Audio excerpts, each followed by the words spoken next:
ईद उल अजहा का त्योहार नजदीक है। ऐसे में मुस्लिम तंजीमों की जानिब से कोशिश की जा रही है कि हालात को बेहतर रखा जाए और इसी के मद्देनजर कुछ गाइडलाइंस भी जारी की गई हैं ताकि नमाज और कुर्बानी का वक्त किसी तरह की दिक्कत ना हो सके।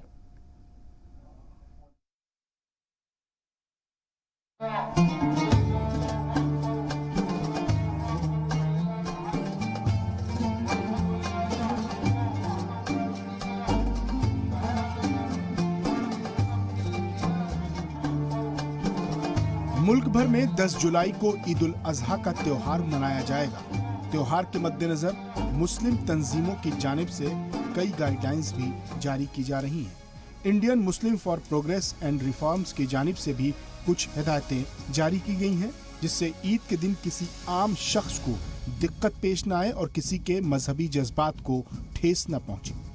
तंजीम के मुताबिक इस्लाम दूसरों की मदद और उनके जज्बात का एहतराम करता है। कुर्बानी के लिए सभी ज़ाब्तों पर अमल करें, मुकामी पुलिस के साथ भी ताउन करें, अपने इलाके की सफाई का ख्याल रखें, जानवर को खुले में न बांधें, गाय और ऊंट की कुर्बानी नहीं होनी चाहिए, किसी भी जानवर के साथ बेरहमी न हो, जानवर की कुर्बानी के बाद उसके आज़ा को इधर उधर न फेंकें, सोशल मीडिया प्लेटफॉर्म जैसे व्हाट्सएप, फेसबुक, इंस्टाग्राम, ट्विटर वगैरह पर कुर्बानी के वीडियोस न शेयर करें, ईद की नमाज सड़क पर न पढ़ें, ईद की नमाज को फेसबुक या सोशल मीडिया पर लाइव जरूर करें ताकि किसी तरह की दिक्कत होती है तो रिकॉर्ड के तौर पर मौजूद रहे। सारे मुसलमानों से मैं अपील करता हूं कि भाई ईद का दिन खुशियों का दिन है।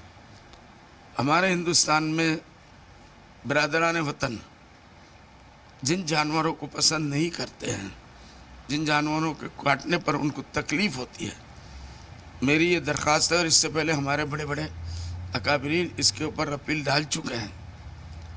तो मेरा भी यही अपील है कि ऐसा किसी जानवर को ना काटा जाए जिससे बरादरान वतन को तकलीफ होती हो।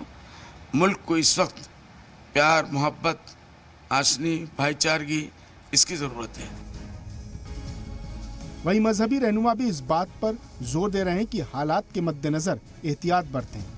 अल्लाह नियत देखता है, किसी तरह का दिखावा न करें।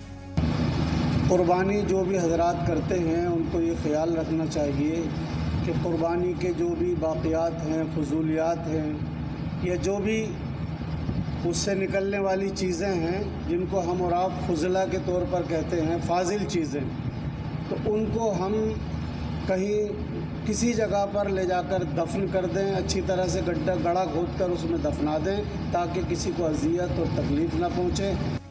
ईद उल अजहा के मौके पर वैसे तो एहतियात बरती ही जाती है, लेकिन मौजूदा हालात में रियासतों के मजहबी रहनुमाओं और मसलकी पेशवाओं ने भी जो हिदायतें जारी की हैं उन पर भी अमल होना चाहिए और साथ ही साथ जो सरकारी गाइडलाइंस हैं अलग अलग रियासतों में उन पर भी पाबंदी से और सख्ती से अमल करना मिल्लत की जिम्मेदारी है।